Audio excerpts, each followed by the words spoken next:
to electrify rural communities in Peru. And it was an interesting topic because everybody's like, how the heck are you doing it? And it's a good point. And everybody in my group has said something that is just like, yes, yes, yes. And the last one was just like, oh, they're just making money and becoming rich. Yeah, right. If they knew we're closer to zero than anything else, it's like, come on, people, come on. But so I'm going to tell you a little bit of what it is that we're going to be doing. I know I like to talk a lot, but I'm going to try to make this quick because that chicken is there. And so I'm going to try to do this. Let's go. Okay, so who we were, because what's going on with WindAid is that we pretty much take it to another level and we become something different because we're different people now. Now how it started was, it was developed by Michael Verkamp. I don't know if most of you know him, but he started WindAid. And the way it started was simple. He moved to Peru because he wanted something different in his life. He wanted to move with his 12-year-old daughter and just say, you know what, we're going to try something different. In that, he found that there was a good resource of wind and there was a need. And there was a need for electricity. So he was like, oh, what should I do? Let's just put these two together and, you know, make it happen. So of course he did, like most of you did, found Peggett's recipe book and started from scratch without having any kind of background. He has a military background. So he had a little bit of electronics. But he got the book and was like, okay, let's do this. You know, he can't do it all by himself, so he got some local Peruvians that were his friends pretty much, or families, because he did end up marrying a Peruvian, and got them involved with it. So they started helping him build turbines that they were like, huh, we're building what? For what? So it was, you know, a different experience, not only for the one making it, but the one, you know, for the people that were making it with him. So the whole process, the whole first few years, it was a trial and error thing. You know, they would try this, it would fail, blades would break, magnets would fly away, anything that you have experienced yourself. So it went on and on for a couple of years. So it started as a social entrepreneurship because the process of becoming an NGO in Peru is hideous. It's like trying to become a company, let's say in the US, for example. And so he said, you know, we're just going to do this as a social enterprise. We'll probably eventually sell, like most of you guys are doing, these turbines. And, you know, we'll do a little bit of everything because he was just like, I want to explore.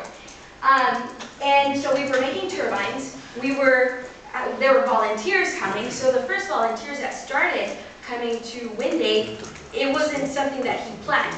They just came because they heard there was an American man in Trujillo building turbines.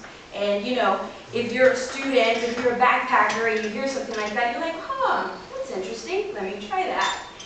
And so he just started receiving volunteers knocking him on his door because the workshop was in his garage.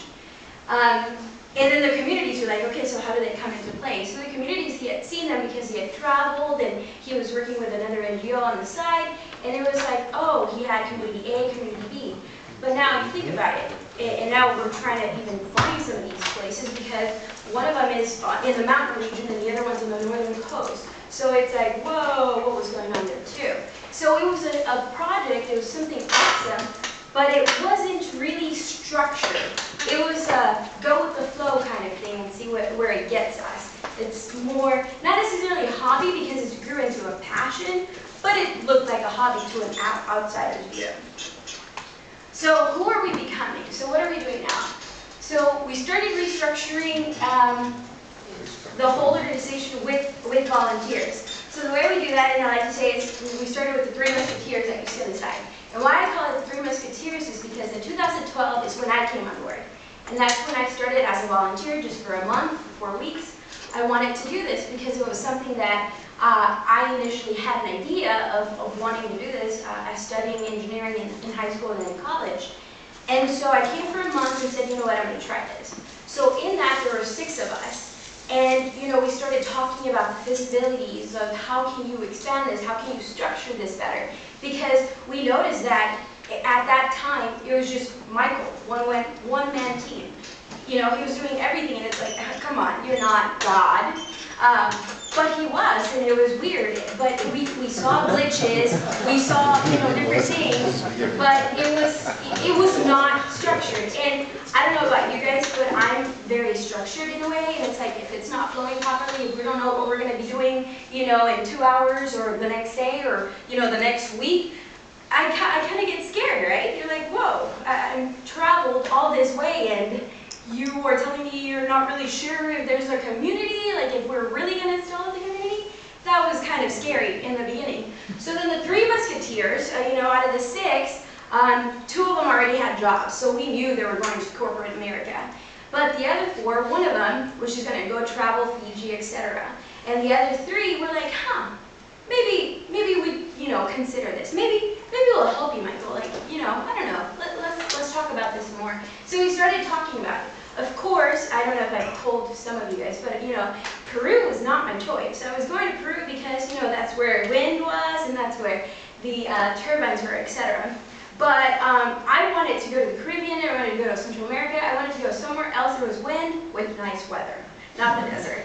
But anyway, so how it happened is we came back the next year, we started restructuring, we started monitoring different things that we can do, we started not really looking into what other people were doing because honestly, we didn't know you guys exist. So it was like, woo, reinventing the wheel all by ourselves. And finally, we formed the NGO in the United States in April. And so it has an advisory board, it has a team on site, it has volunteers, it has community, and it has ambassadors. And we modeled it into a system so everything works and flows kind of structurally because, we build the blades differently. So the way I like to build the blade, Ross likes to do it differently, and Nick maybe wants to do it another way as well. So then it becomes like, we have to kind of do this correctly because we have people coming from different places and they want to make sure that, you guys are engineers, and most of us are, and we want to have a structure like a book, a recipe. So we started creating our own because we knew that most of our things were completely different. Well, not completely, but mostly different from what Pickett was doing. So we started building that. So then we found ourselves doing the same thing all over. One person was tackling writing a book, the other person was trying to tackle the volunteers, the other person was trying to work with the community. So then it becomes again a one-man team in an individual place. So we started seeing we still need to work with other people. And so we started working and using our volunteers to do that because a lot of these people just really want to help, and some people are better at other things or whatnot. Like we would have people that said, I like to write, I would write the book, so I learned how to do it, I'll write the book. Another person is like, no, I'm a people's person, I want to talk to communities, I want to structure that, etc. Or I love maintenance, so let's figure out how to do a maintenance guide, blah, blah, blah, etc. So they become helpful because the volunteers, what they want to do is you want to find this. You want to know that this exists. And most of the time, it's not at your fingertips. You have to search for them. And I know that, we have websites, etc. But spreading the word that we exist is a key factor because there are people out there that are looking for this. They're wanting to do something like that, and they're willing to help. Now, they always talk about the factor and cost and everything else. So, our main thing is to build this turbine. And it's expensive, of course, as you all know. So we focus on teaching the volunteers the basics of it. We build the entire turbine in 3 weeks, and then we go ahead and install the last week. So we try to do everything in a whole month. And it gets quite expensive because we start traveling, we start doing things, so the cost in it disappears in like seconds. Because, they're living in there, we're building a turbine, and then we're going to installation that could be either in the mountains or in the coast, etc. Wherever it be, it'd be a rural area, and we're working with this community. And usually, most of the time, we're not asking the community to pay for anything. Mainly, the way that the communities help us is with food, with housing, and basic necessities while we are living there with that community. And so even with that, we're tapping into different things on how to make the community involved in a monetary way, and whether that is maintenance, etc. It's something that we're still really looking, and we've only been doing this for a couple of years, so it's kind of new to us. But hearing from all you guys, the different things that you come up with is excellent, because I feel like if we all come together and share that, we can make a model or a system essentially work and use it in the future. So where we take the turbines, as I was saying, different rural communities, we also use them for educational purposes, so we put them in schools. Sometimes we have less volunteers than we really expect, so we can't really travel to different places, so we stay nearby. And so we go ahead and install it in different schools or whatnot that are within our range and use it at an educational purpose for a university or even just a grade school, a school for people, for little kids to understand the system and for the teachers to teach them more about this science.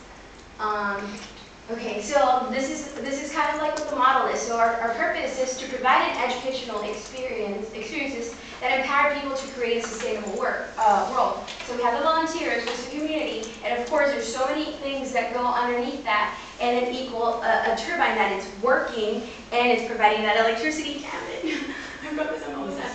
So some of the challenges that we are seeing is that the cost, like Eric was saying. So now that we have become an NGO, we have the opportunities to receive donations, to receive grants, to receive more private funds because they can get tax exempt, etc. Of course, we're also trying a way to finance this so students can try to do whatever it is that they can to come down. Because the reality is so many of them want to come, but not all of them can pay. And we would love to have all of them, but we can't reduce the cost much more than we have already because everything else is not being reduced. We are importing different things from other countries as well. So it's just really expensive for us to function and continue building these turbines every month. The labor, trying to involve the community so they can actually build and learn these skills. We're working hard, but as most of you know, it's really hard to get these members to come to our workshop in Trujillo. Most of them, the closest one is probably 4 hours away, but even that is expensive and hard for them to do. So that's something that we're really trying to work on. I'm almost done. More in-country volunteers, so we're working with the universities, becoming, we always talk about having it local, so teaching them how to do it to become sustainable in that particular country, and then maintenance, just accessibility, embedding, to the project, just making sure that maintenance is a key factor in what we do because we don't want these turbines to just, stay there, die, rust, etc. We want to make sure that we're maintaining them so the volunteers still understand what's still going on with the turbines so they know that they didn't just do a charity work, kind of project for their summer. And that's it. Thank you.